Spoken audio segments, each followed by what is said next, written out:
दोस्तों नमस्कार, मैं मनोज कुमार शर्मा आजाद हिंद आवाज न्यूज के लिए एक बार फिर आपके बीच में। जी हां, आज हरियाणा चुनाव की बात हो रही है, जम्मू एंड कश्मीर की बात हो रही है, लेकिन इसी बीच सोशल मीडिया पर कुछ ऐसे बयान आते हैं कि जो राजस्थान में हिंसा भड़काने का काम करने के लिए काफी है। अब दावा यह किया जा रहा है कि अजमेर शरीफ की जो दरगाह है उसके नीचे भगवान शिव है, यानी कि शिव को गाड़ दिया, ताजमहल में भी शिव को गाड़ दिया और मुगलों ने सब कुछ बना लिया। पता नहीं कैसी स्टोरी लेकर के बनाई जा रही है व्हाट्सएप पर बीजेपी के नेताओं के द्वारा, शायद बार बार याद दिलाया जा रहा है, क्योंकि कोई काम है नहीं गिनाने को भारतीय जनता पार्टी के कार्यकर्ताओं के पास और जोकरों के पास। इसीलिए शिवलिंग की कहानियां रोज रोज रच के लाते हैं। लेकिन एक तरफ वो नेता है कि जिसने इतना परम शक्तिशाली सर्वशक्तिमान प्रधानमंत्री मोदी, जिसके अंडर में ईडी, आईडी, सीबीआई, जिसने कांग्रेस के कई नेताओं को तोड़ लिया, बड़े बड़े नेताओं को करप्शन में फंसाने की धमकी देकर के तोड़ लिया, लेकिन कुछ लोगों को नहीं तोड़ पाया वो, जिसमें राहुल गांधी भी एक है। राहुल गांधी के ऊपर भी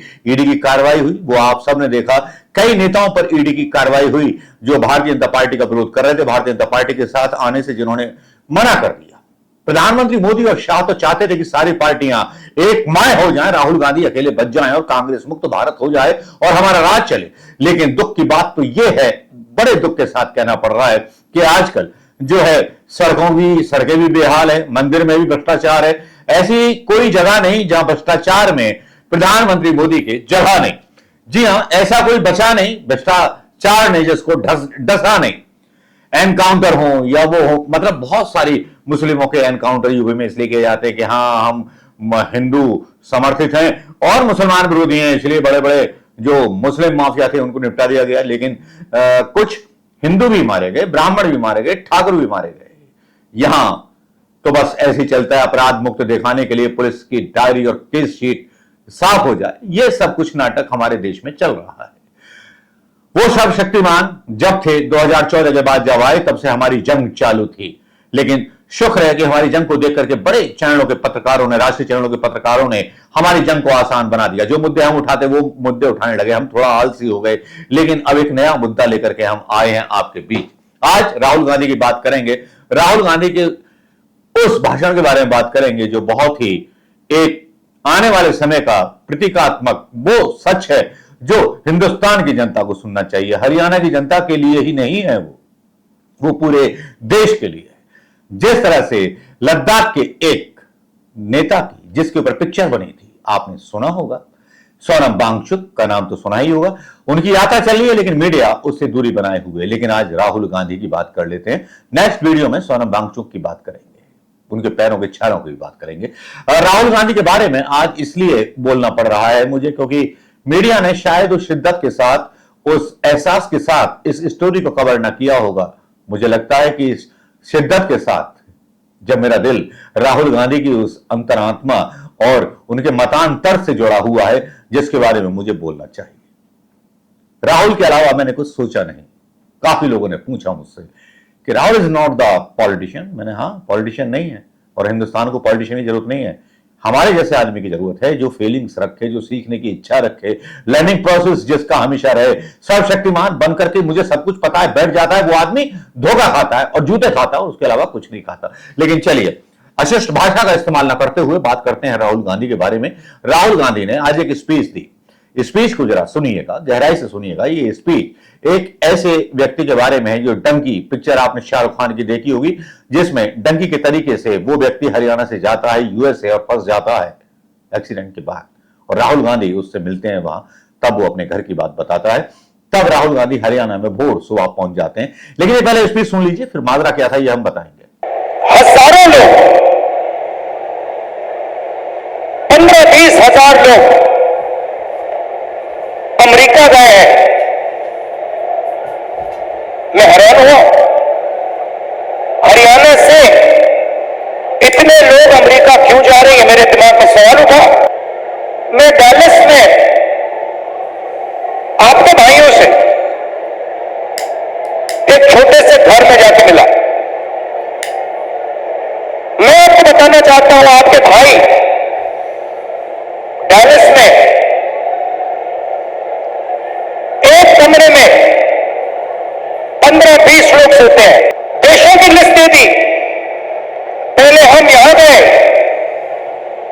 टर्की गए, गए, कजाकिस्तान गए, कजाकिस्तान से साउथ अमेरिका गए, साउथ अमेरिका से एक के बाद एक हम दूसरे देशों से निकले और फिर हम पैनामा के जंगलों से निकलकर अमेरिका में गए। अमेरिका में हमें रोका गया, पकड़ा गया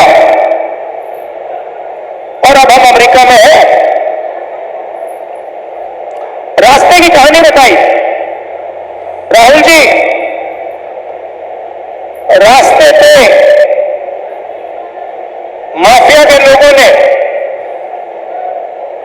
एक बार नहीं अनेक बार हम सबको लूटा। हमारे भाइयों को मरते हुए हमने देखा है, जंगल में मरते हुए देखा है, गिरकर मरते हुए देखा है, अपनी आंखों से देखा है। जो आपने सफर किया है, आप अमीर लोग तो नहीं हो। इस सफर के लिए, प्लेन टिकट के लिए, नाव के लिए, गाड़ी के लिए आपने कितना पैसा दिया? अमेरिका में घुसने के लिए आपने कितना पैसा दिया? राहुल जी, कम से कम 35 लाख रुपए। फिर मैं करनाल गया सुबह 4 बजे कि मैं चाहता था मीडिया वाले ना पकड़ ले, मुझे तंग करते हैं।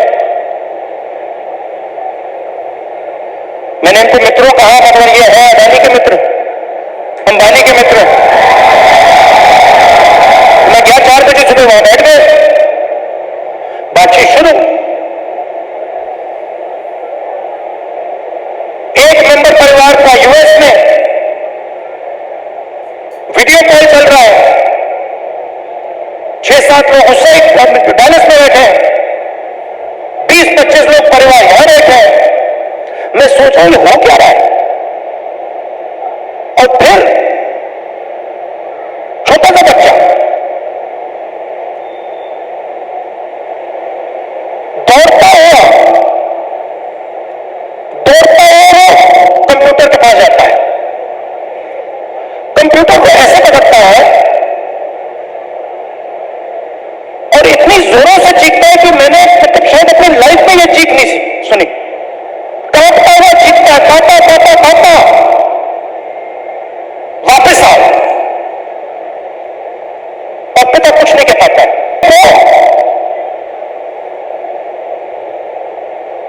देख के आंखों में आंसू, चिल्ला रहा है।